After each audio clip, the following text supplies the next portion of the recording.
Во името на Отецот и Синот и Светиот Дух.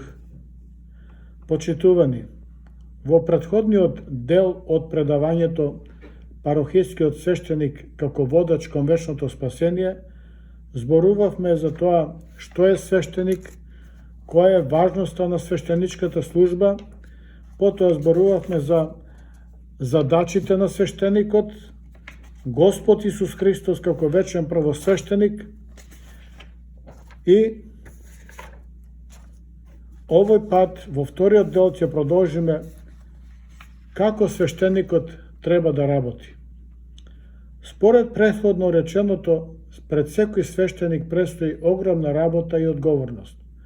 За да одговори на сите предизвици, неопходно е да почне со работа најпрво од самиот себе си, отпочнувајќи го најпрво својот духовен и молитвен живот. Како прво задолжение, нека му биде осветувањето на своите духовни сили преку здобивањето на светите благодатни дарови на Светиот Дух. Ова е најтешкиот дел во работата, е на почетокот на целиот духовен процес, зашто е неопходна деноночна работа и труд. Иако е прилично тешко, сепак да не се предаваме и да не бидеме малодушни, зашто Бог секогаш помага, па и успехот нема да изостане. За да стигнеме во Царството Небесно, секогаш за пример во нашиот живот, треба да земеме некој од големите светители и да се трудиме што повеќе да ги следиме во практична или действителна вера, која се прави со љубов. Некој ќе рече, па тоа е невозможно во денешно време. Не така, треба да знаеме дека и светителите биле обични луѓе како нас и целото духовно богатство го спечалиле со голем труд, со одрекувања, жртви и страдања. Никој од светителите не се трудел да се истакнува со материјално богатство, туку се трудел како луѓето, народот и паствата, парохијаните да ги научи во верата. За да се успее во приведувањето во верата на парохијаните, најдобар начин е кротоста. Како свештеник на народот треба да биде пример и со збор, и со однесување, и со пост, и со милостиња. Има свештеници кои, кога проповедаат, ги воодешувуваат верниците со убавите зборови, но после кога ќе останат сами, се срамат од тоа што го говореле, бивајќи измачувани од собствената совест, отиму го срамоти знаењето. Пример, не е доволно само убаво да зборуваме за постот, туку неопходно е лично да го исполнуваме. Ако свештеникот не пости, тогаш како можеме да очекуваме да постат парохијаните? За да се постигне потребната духовност и молитвено растење, неопходно е да се посвети внимание на следните духовни сили. Прва и основна духовна сила е верата. Верата извира од стремежот на душата кон Бога, ние сме создадени по Божји образ. Секој во себе го носи ликот Божи и верата е врската наша со Бога. Кај секој човек, па и кај најголемите атеисти, присутна е верата во Бога со таа разлика што кај некој се развива порано, кај некој подосна, кај некој во права смисла, кај некој во погрешни насоки. Но сигурно е дека сите ние верата во Бога ја носиме во себе уште од создавањето. Кај некој таа е насочена кон преодни земни вредности, кои можат да имаат само материјална корист, како на пример култ на личност или додворување кон некои посебни личности од власта, вера во природни сили и вера само во материјалното и слично. Кај христијаните верата треба да е насочена на духовни вредности и нејзина содржина да е Господ Исус Христос, кој е победник над демонот, над смртта, над човечкиот срам, над гревот. Он помага во испраќањето на Светиот Дух за осветување на човечки души, на оние кои што веруваат во Него. Преку таквата вера, во Богочовекот христијаните се здобиваат со светите благодатни дарови, учествувајќи во светите тајни и светите добродетели. Тие свети сили, со наша соработка и со трудништво, не препородуваат, усовршуваат и доближуваат до Бога. Силата на верата кај верните се зацврстува со овие сили и ништо земно не може да ја победи. Таквите луѓе во својата смиреност носат и небесен духовен свет. Таква жива вера, која во себе има сили на вечно живиот Бог, подкрепена од Светиот Дух, неопходно му е на парохискиот свештеник. Таа во личноста на свештеникот треба да резултира со знаењето за Бога и за духовниот свет. Бидејќи свештеникот е на прво командно место во духовната борба за здобивањето на духовноста и на неговите парохијани, затоа таквата вера му е неопходна. Затоа Бог така мудро ја поставил свештеничката служба, така што секаде се открива незината божественост. Например, кога служиме света литургија, ќе ја почувствуваме божественоста на телото и крвта Христова, на светата причест. Кога извршуваме свети тајни, ја чувствуваме Божјата сила, благодатта, во осветувањето на водата, незината нераспсипливост, во молитвата и благословот, чудотворството. Верата е таа која ја прави свештеничката служба највозвишена. Приливот на светите благодатни сили ќе ги почувствува свештеникот и во отстранувањето на страстите од себе и всадувањето на светите добродетели. Кон ова треба да се отстрани најглавната и најлошата страст, а потоа сами по себе ќе се отстранат и другите помали страсти. Се оно што не се негова и чува постепено слабе и умира. Така е со верата. Секогаш кога верата не се храни постојано со светите тајни и светите добродетели, дали од немарност или заборавање, благодатните сили се намалуваат и гаснат. Лек за овие болести на верата е враќањето на смирението преку предизвикување на страв Божи, покаяние пропратено со молитвен подвиг и смирение. Оти е речено, без смирение нема добродетели, туку се е човечка суета, запишал евангелистот Лука. Втората духовна сила е надежта. Таа е тесно поврзана со верата во Бога. Рековме дека предмет на верата е Бог. Совршениот дух, жив и неизменлив, полн со љубов и желба да им помогне на своите деца. Затоа парохискиот свештеник треба да се труди за здобивање на овие Божји сили, на благодатта Божја и да се надева само на Бога, а се друго ќе му се додаде.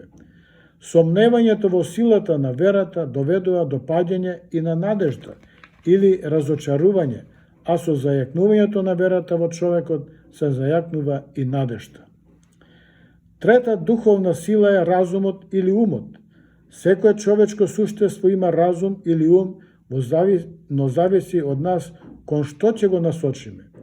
Има луѓе кај кои разумот е мерило на сите појави во светот и признаваат само она што е допирливо и сватливо само на разумот, за науката, а се друго што е невидливо и несватливо за умот човечки, тоа е трансцендентно, го отфрлаат. Ние христијаните, исполнети со вера во Господа Исуса Христа, со голем труд, со страв Божи, покаяние и молитва, создаваме услови за христијанско разбирање на нештата преку верата и душевното смирение. Кога ќе го стекнеме смирението, се трудиме да го зацврстиме преку светите тајни. Во овој дел од работата на свештеникот најважно е да се здобие со што поголем страв Божи. Смирението е силно ако е подкрепено со благодат која пак ни помага да го сочуваме умот од напливот на демоните преку влевањето на нечисти мисли и грешни чувства. Затоа смирението му го дава на умот потребниот мир и чистота. Колку е поголем стравот Божи, толку е поискрено покаянието. Колку се пак условите за појава на страв Божи поголеми, толку и смирението ќе биде подлабоко, од и смирението е плод на благодатта добиена преку светите тајни и светите добродетели. Ваквата состојба светиот апостол Павле ја нарекува ум Христов. во посланието до Коринтијаните. Тоа е состојба на блаженство и божественост, но од друга страна пак богохулно е и грев да помислиме дека сме се изедначиле со Бога. Апостолот само ни наполнува дека тоа е ново создадена состојба на нашиот ум, продуховено со Христовите благодатни сили. Првата особина на ваквата состојба е сознанието дека сме зависни од Бога, па затоа го славиме. Втората е сознавање на својата грешност и неосудување на другите освен сами од себе. И третата особина е мирот Божи кој надвишува секој ум.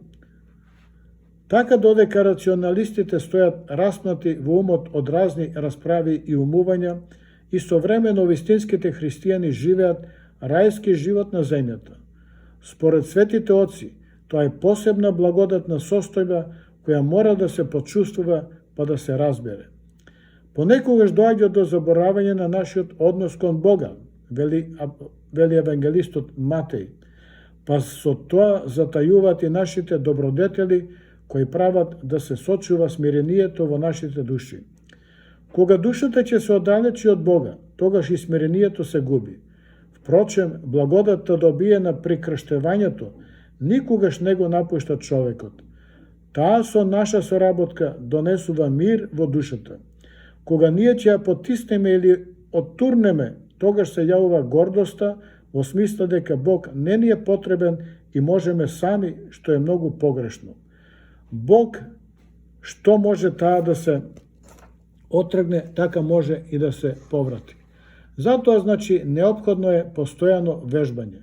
Ова му е особено неопходно на свештеникот, особено при служење на света литургија, како не би се постојано бранел од навала на грешни мисли и да не му бегаат мислите за време на литургијата. Бидејќи смирението и гордоста можат често да се сменуваат во душата на човекот, затоа неопходно е да се проверува духовната состојба внатре во нас. Ако проштеваме за сите навреди и ги забораваме, а за оние кои не навредуваат уште и се молиме, тоа е добар знак. Овие две особини, чистиот ум и Христовиот ум, кои ги поседуваат ревносните или вистински христијани, им задаваат најголем терет на рационалистите. Тие рационалистите велат дека тоа е злоупотреба на човечкиот ум, дека со тоа се врши експлоатација на умот. Но ние ќе речеме, продуховеноста на човечкиот ум е услов за откривање на сите тајни на еднината, кои пак се непознати за рационалистите.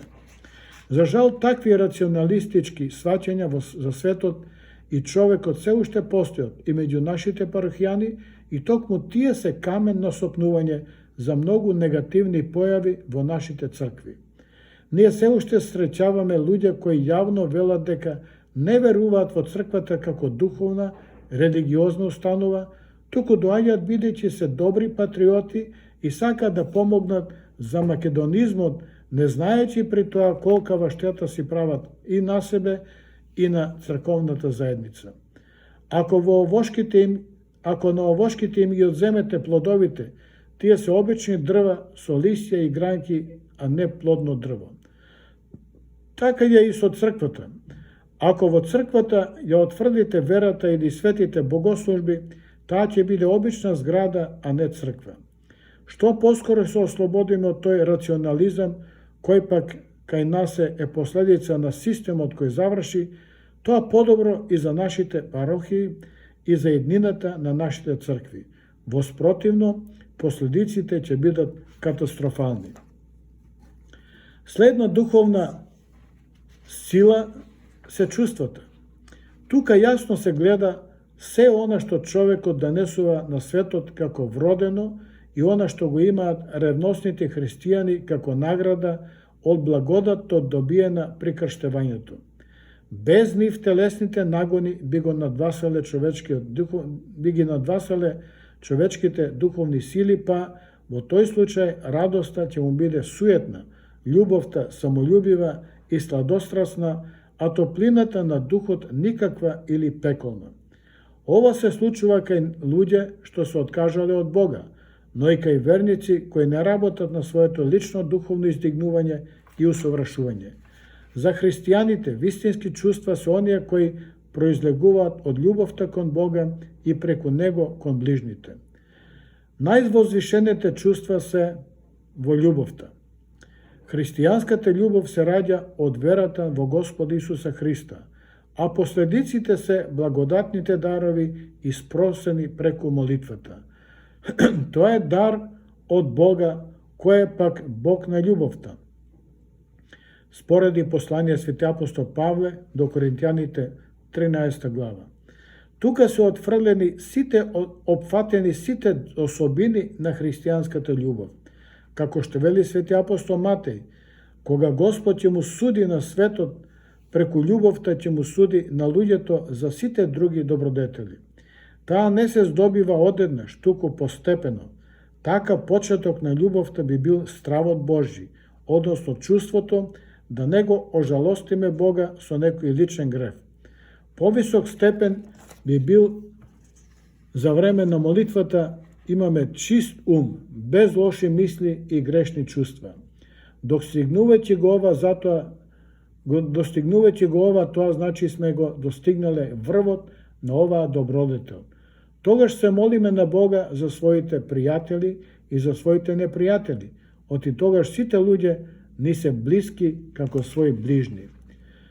Кај светите оци е речено дека стравот Божи е почеток на мудроста, односно стравот Божи го прави почетокот на севкупното добро дело, додека пак љубовта кон Бога представува совршенство и завршување на добрите дела. Значи, стравот Божи го образува човек почетокот на спасението, а љубовта кон Бога, која го отфрла стравот, е завршување на спасението. А љубовта кон Бога, која го исфрла стравот, е завршување на спасението. Оти оној кој љуби живее само во Бога. Значи, оној кој прави добри дела од љубов, без некоја друга цел, таквиот ја достигнал мерката на совршенство. И покрај тоа што во претходно споменатото послание до Коринтијаните опфатени се сите особини на љубовта, сепак светите отци разликуваат неколку видови на љубов и тоа. Духовна љубов, односно љубов кон Бога и ближните. Тоа е христијанската љубов која ја проповеда црквата. Природна љубов, тоа е љубов кон младите, кај сопружниците, кај родителите кон децата и слично. Понатаму љубов од гордост и од празна слава, кога некој ги сака само оние кои го фалат и зборуваат добро за него. Љубов од интерес, кога некој го љуби ближниот поради пари, поради дарови и слично. И телесна љубов, тоа е љубовта од страст. Љубовта може да се намали или потполно да исчезне од душата на човекот, доколку постанеме самољубиви, егоисти, гневни или пак било каков друг гнев да сме направиле. Совраќањето на смирението се повраќа и љубовта. Оти гневниот и лутиот човек, како и немирниот дух, не можат да сакаат и да љубат. Затоа и светите отци велат дека смирението и милосрдието се најголемите непријатели за ѓаволот и за нечистите духови. Христијанската или духовна љубов е неопходно да ја поседува парохискиот свештеник и тој да биде пример за тоа. Радоста во Бога е исто така израз или плод на чувствата. Верувам дека секој се почувствувал од вас благопријатно за време на молитва, за време на празнување на верски празники, при светата причест или после некое извршено добро дело. Ваквото чувство е пропратено со тивко смирение во душата. Доколку парохискиот свештеник се заборави и се оддаде на немарност во приватниот живот или духовна поспаност, на својот духовен живот разни неволи можат многу да го оштетат и радоста да се изгуби. Ова се случува кога заборава дека се во животот постигнува со Бога и дека Божјата сила е таа преку која се прима и се испраќа. Бог од нас бара со душата никогаш да не се одвојуваме од Бога, од Него, оти постојано сме под присмотра на злото. Благодната топлина. Во душата настанува како плод на чувството на Божјата благост, блискост, благодатна топлина. Таа се одржува преку молитвата, преку учество на светите тајни и светите добродетели. Доколку душата ја зафати духовна ладнокрвност, па не чувствуваме потреба за молитва, тоа е знак дека нашите верски сили не се усмерени кон Бога, туку кон нешто суетно. Ако свештеникот успее чувствата да му останат продуховени, тоа е уште еден добар знак и успех во неговата свештеничка работа. Пето, следна духовна сила е волјата. Секој човек има слобода на одлучување и тоа кон доброто кое го води во морално усовршување и кон злото кое го води кон морално паѓање или сатанизација на својата личност. Како потврда кон тоа може дека човекот има потполна слобода во одлучувањето, нека ни послужат зборовите од Евангелието кога Господ Исус Христос вели: ако сакаш да бидеш совршен, или кој сака да иде да врви по мене, или кога повикува тргнете по мене, врвете по мене, во Евангелието Матеј, овие места јасно ни зборуваат за слободата во одлучувањето. Христос не вели мораш да појдеш по мене или јас ти заповедам да појдеш по мене. Он остава на слободната волја на човекот. Некои од протестантите велат дека нема слободна волја, туку Господ однапред определил кои луѓе ќе се спасат, а кои не. Па ако нема слободна волја, како што велат тие, зошто тогаш вакви опомени, зошто суд Божји? Ослободувањето од гревот се постигнува преку живењето со Бога, со светите тајни и светите добродетели. Доколку не се ослободиме од гревот, ќе бидеме робови на гревот, со сите сили негови и духот негов. Оти е речено: секој кој чини грев е роб на гревот. Нам ни е понудена волјата негова. Во молитвата Отче наш, нека биде волјата Твоја. Тоа значи да се одречеме од нашата грешна волја и од се што е грешно, и тогаш сите наши чувства ќе бидат проникнати со Божјата волја. Шесто, следна е многу важна особина на човечките духовни сили е молитвата. Таа се раѓа од верската моќ на човекот. Што посилна вера, толку посилна молитва. Или како што е речено, благодат за благодат. Евангелие според Јован. Треба да знаеме дека секоја добродетел се раѓа од верата со помош на молитва, односно од Бога и соработка на човекот со Бога. Молитвата е најпрва работа или прва лекција што секој верник треба да ја научи, а свештеникот треба да биде пример во вистинско молење. Ослабувањето на верата во Бога е најголемата причина за ослабување на молитвата. Токму поради тоа, денес протестантите најповеќе ги прелажуваат некои православни, бидејќи наместо долги молитви, односно богослужби, тие практикуваат пеење песни и проповед. Така ги маѓепсуваат и привлекуваат најслабите во верата. Ако немаме трпение да се задржиме час и половина на молитва во црквата, на светата литургија, и да се молиме за прошка на нашите собствени гревови, тогаш како ќе имаме трпение да престојуваме со сета вечност, во сета вечност на небото? Ако сакаме да испросиме опростување на гревовите од Бога, тогаш молитвата треба да ни биде постојано. Умно срдечната молитва, како што вели митрополитот Наум, е најголемо достигнување во духовниот живот. Соединувањето на умот со срцето се состои во соединувањето на духовните чувства на срцето. Поучувајќи не за молитвата, Господ Исус Христос дал и неколку упатства.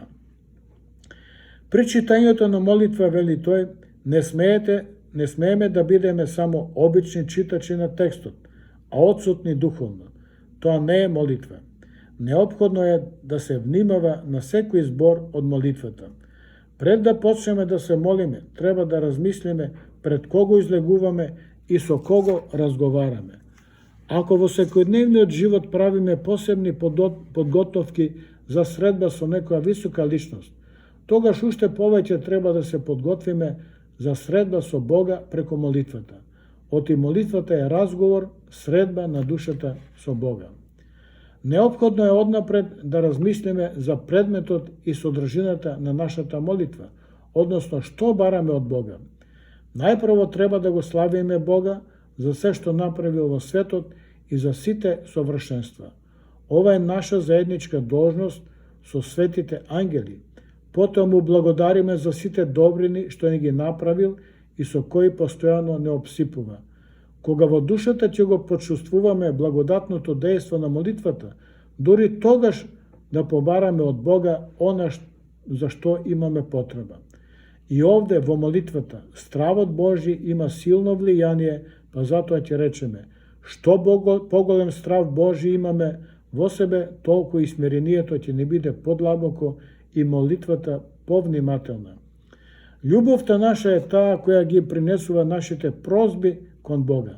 Затоа колку посилна љубов, толку поревносна молитва. Молитвата треба да биде постојана и упорна, но не и дрска. За упорноста во молитвата нека ни послужи примерот од Светото Евангелие со жената вдовица, Лука 18 глава.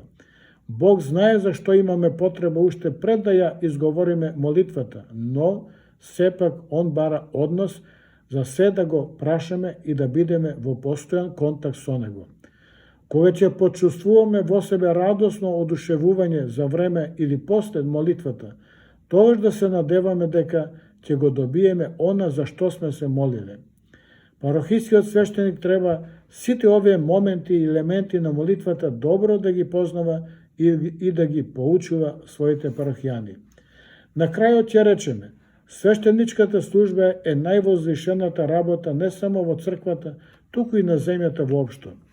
Ако епископот ја има улогата на Мојсей, свештениците се слично на оние 70 старешини народни за кои Бог му вели на Мојсей: ќе земам од духот што е на тебе и ќе го ставам на нив, тие да го носат товарот на народот и повеќе да не бидеш сам. Така свештениците во христијанските заедници, во црквите, се продолжение на старешините што ги раководиле тогашните заедници, но во едно друго време и народ кој сега е осветен од Светиот Дух преку Светото крштение. Тие, односно ние, како проповедници на Евангелието, пред се, треба да бидеме духовни личности, носители на светите благодатни дарови и сили, како и на христијанските добродетели. Ако парохискиот свештеник врз себе и кон себе ги провери и исполни сите вистини и дисциплински закони на нашата православна вера, тогаш и парохијаните ќе почувствуваат дека тој не е глумец, не е дуќанџија или занаетчија, туку дека зборува она што е негов личен живот, негов подвиг и негово убедување.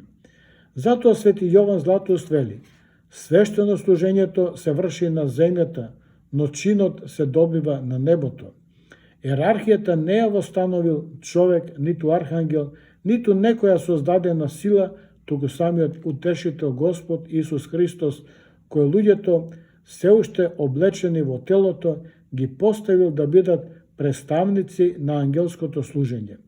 Заради тоа, свештенослужителот треба да биде толку чист како да стои на небото сред небесните сили, вели свети Јован Златоуст. Треба да биде внимателен и да отвори 4 очи и да внимава на сите страни и на сите своји постапки, бидејќи не живее само за себе, туку и за многумина, пишува апостолот Павле на Тимотеј.